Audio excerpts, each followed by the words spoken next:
जय श्री कृष्ण। राधे राधे। प्रिय भक्तगण, आज हम आपको एक कथा का श्रवण करा रहे हैं जिसे सुनने मात्र के आपके जीवन में सुख, शांति और धन की वर्षा होगी। तो चलिए आज को प्रारंभ करते हैं। श्रोताओं, एक बार महर्षि नारद वैकुंठ की यात्रा पर जा रहे थे। नारद जी को रास्ते में एक औरत मिली और बोली, मुनिवर, आप प्रायः भगवान नारायण से मिलने जाते हैं। मेरे घर में कोई औलाद नहीं है।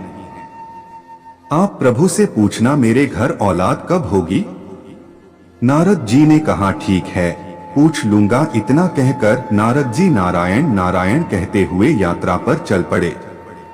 वैकुंठ पहुंचकर नारायण जी ने नारद जी से जब कुशलता पूछी तो नारद जी बोले, जब मैं आ रहा था तो रास्ते में एक औरत मिली जिसके घर कोई औलाद नहीं है। उसने मुझे आपसे पूछने को कहा कि उसके घर पर औलाद कब होगी। नारायण बोले, तुम उस औरत को जाकर बोल देना कि उसकी किस्मत में औलाद का सुख नहीं है। नारद जी जब वापस लौट रहे थे तो वह औरत बड़ी बेसब्री से नारद जी का इंतजार कर रही थी। औरत ने नारद जी से पूछा कि प्रभु नारायण ने क्या जवाब दिया। इस पर नारद जी ने कहा, प्रभु ने कहा है कि आपके घर कोई औलाद नहीं होगी। यह सुनकर औरत रोने लगी और नारद जी चले गए। कुछ समय बीत गया। गांव में एक योगी आया और उस साधु ने उसी औरत के घर के पास ही यह आवाज लगाई कि जो मुझे एक रोटी देगा मैं उसको एक नेक औलाद दूंगा। यह सुनकर वो बांझ औरत जल्दी से एक रोटी बनाकर ले आई और जैसा उस योगी ने कहा था वैसा ही हुआ। उस औरत के घर एक बेटा पैदा हुआ। उस औरत ने बेटे की खुशी में गरीबों में खाना बांटा और ढोल बजवाए। कुछ वर्षों बाद जब नारद जी पुनः वहां से गुजरे तो वह औरत कहने लगी, क्यों नारद जी, आप तो हर समय नारायण नारायण करते रहते हैं। आपने तो कहा था मेरे घर औलाद नहीं होगी। यह देखो मेरा राजकुमार बेटा। फिर उस औरत ने उस योगी के बारे में भी बताया। नारद जी को इस बात का जवाब चाहिए था कि यह कैसे हो गया। वह जल्दी जल्दी नारायण धाम की ओर गए और प्रभु से ये बात कही कि आपने तो कहा था कि उस औरत के घर औलाद नहीं होगी। क्या उस योगी में आपसे भी ज्यादा शक्ति है। नारायण भगवान बोले, आज मेरी तबीयत कुछ ठीक नहीं है। मैं आपकी बात का जवाब बाद में दूंगा।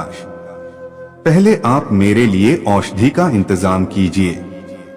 नारद जी बोले, आज्ञा दीजिए प्रभु। नारायण बोले, नारद जी आप भूलोक जाइए और एक कटोरी रक्त लेकर आइए। नारद जी कभी इधर कभी उधर घूमते रहे पर प्याला भर रक्त नहीं मिला। उल्टा लोग उपहास करते कि नारायण बीमार हैं। चलते चलते नारद जी किसी जंगल में पहुंचे। वहां पर वही साधु मिले जिसने उस औरत को बेटे का आशीर्वाद दिया था। वो साधु नारद जी को पहचानते थे। उन्होंने कहा, अरे नारद जी, आप इस जंगल में इस वक्त क्या कर रहे हैं।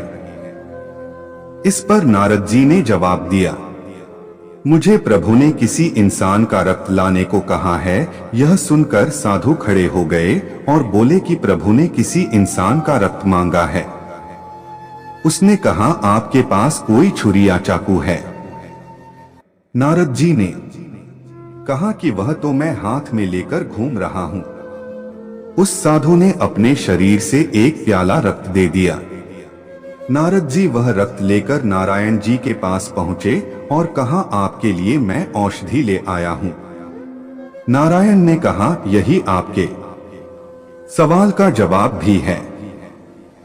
जिस साधु ने मेरे लिए एक प्याला रक्त मांगने पर अपने शरीर से इतना रक्त भेज दिया, क्या उस साधु के दुआ करने पर मैं किसी को बेटा भी नहीं दे सकता।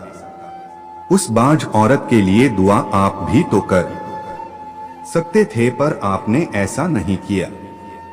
रक्त तो आपके शरीर में भी था पर आपने नहीं दिया।